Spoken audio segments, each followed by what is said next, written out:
our ability to relax willfully. What is relaxation? I would say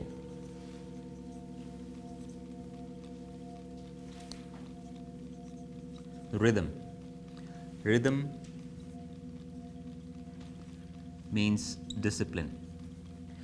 One of the feedback session, and I was there, and the participants were talking about what they went on experiencing in these 4 weeks or 6 weeks program.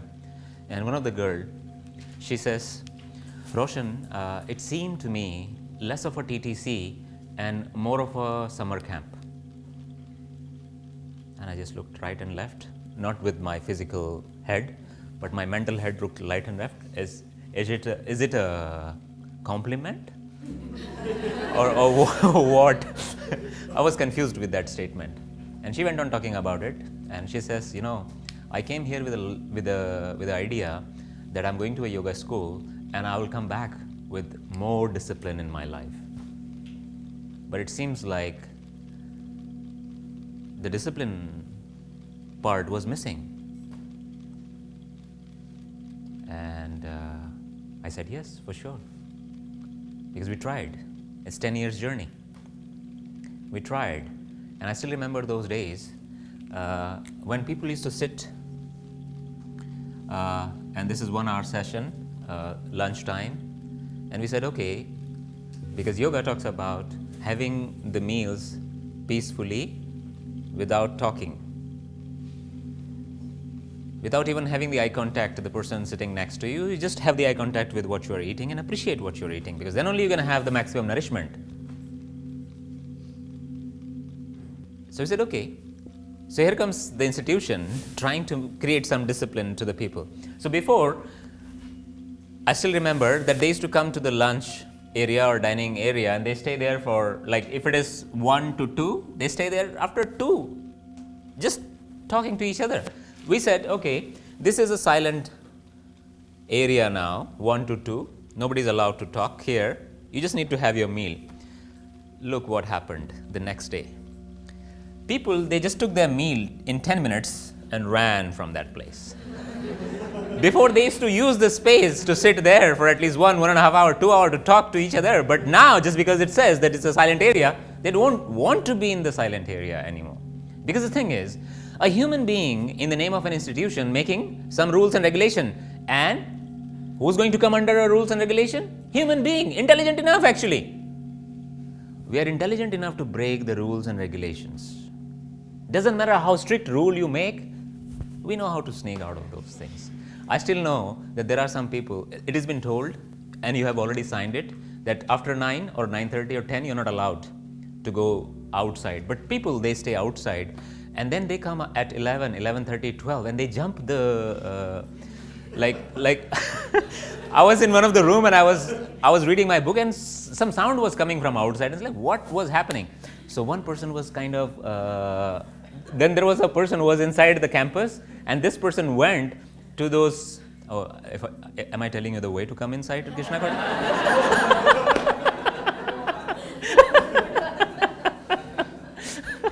So it seems like there is a mechanism which is working under the rules and regulation, and they know how to break these rules. They know.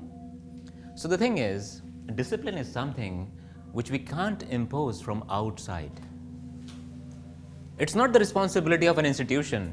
There is a possibility that you go to an institution for a few weeks, few months, few years under strict imposition of rules and regulation. But once you come out, you're again the same person actually. So discipline is something which takes a sprout from inside. Inner discipline. I want to wake up. It's not that the schedule forces me to wake up at that time. Because it's not going to work until unless I'm not choosing it as my way to operate in this life. So rest, rhythm is discipline. Discipline of what? I would say it all starts with disciplining my body. And we say, okay, I'm going to sit here in this pose for 5 minutes without moving at all. Like if you go to a traditional meditation ashram to learn meditation, they're going to ask you to have at least 3-hour capacity to sit without moving. Then only they're going to teach meditation. The prerequisite for you to learn what is meditation, it's your ability to sit for 3 hours without moving or without having any discomfort. Is it really possible for me to sit for 3 hours having a lot of pain in my lower back, upper back, somewhere in my knee or ankle? No, I can't.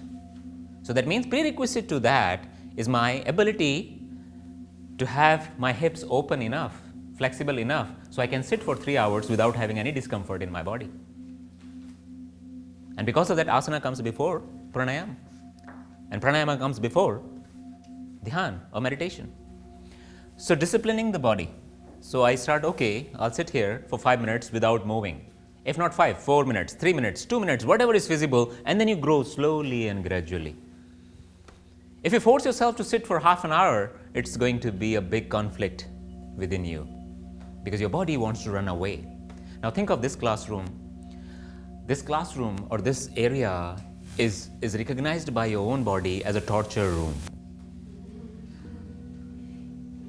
As soon as you start walking upstairs, what happens? Your body says, oh my God, this person is heading towards the same room again. And as soon as you enter, oh my God, it's the same room. Last time I was here, it was so painful. Teacher says, inhale, arm goes up. Exhale, fold forward. Hamstring says, oh my God, this was the moment yesterday. Hamstring cries and says, Roshan, please leave me. Roshan says, no, you must get stretched. That is the way to enlightenment, because no pain, no gain. No, this is not the way to enlightenment.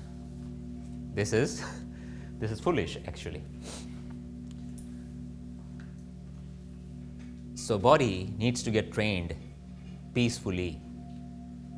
That means, is there a possibility for me to say, my dear hamstring, could you please allow me micromillimeters today? I'm not asking like inches, I'm just asking micromillimeter. Your hamstring says, yes, Roshan, I will do it for you. That means the union, relationship. But it looks like the way we practice yoga nowadays, we invade our body. And body is just like, oh my God, I don't know, this person is going to do something strange today. So body, once I discipline my body, here comes the time for me to discipline my breath.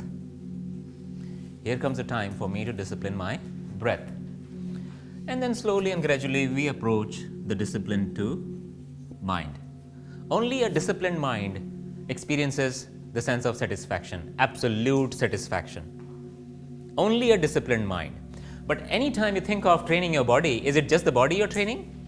No, it's the training of mind as well. Anytime you're training your breath, is it just the training of breath?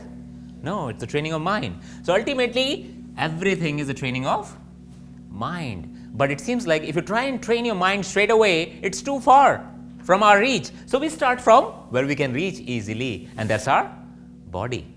And then we move to breath, and then we move to mind. This is a gradual progression. Okay, if you go to a Gurukula to learn yoga, like traditionally the schools were known to us as Gurukul, and a kid at the age of 7 or 10, they used to go to a Gurukul and they stay there for a few years. And they learn all these things there.